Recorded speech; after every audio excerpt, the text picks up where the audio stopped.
He actually says that he's on the lookout for any new cases and would be grateful if I could ask you if you've got any sort of haunted experiences, you think your house might be haunted or whatever, contact me here at the radio station and I'll get in contact with Peter and perhaps he could come round with his equipment and have a look. That'd be rather interesting, wouldn't it? Ghost Quest, they're called, paranormal investigators. They're based in St Helens and he's actually sent me a spooky story in all about a woman called Mrs. Cunliffe who probably died in the reign of Charles II. So we'll probably do that another day on the spooky story. But if you've got a story that you'd like to share with us, you've come across some strange goings on, it's Simon Williams, The Spooky Story, free post, 102.4 Wish FM. Spooky Story on 102.4 Wish FM. It is called The Legend of Wycoller Hall.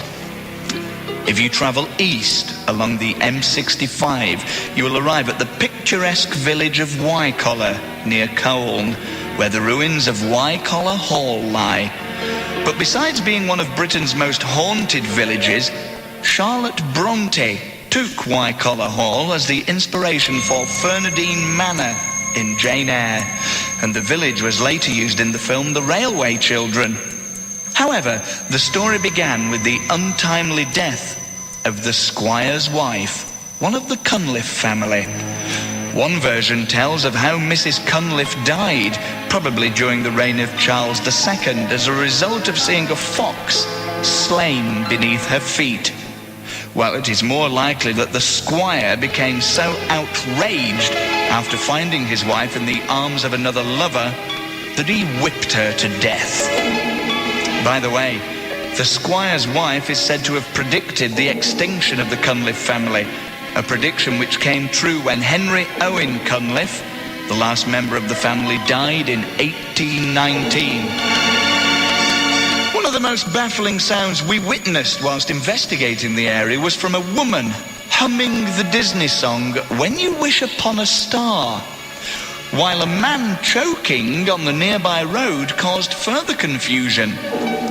Nevertheless, just as Colin Veacock and myself was about to leave the outlines of the scullery of Wycoller Hall, after setting a tape deck in record mode on the 26th of July 1996, there was a sound similar to that of a riding crop. Our initial response was one of shock, and then amusement, especially as Colin's exclamation, "What was that? What was that?"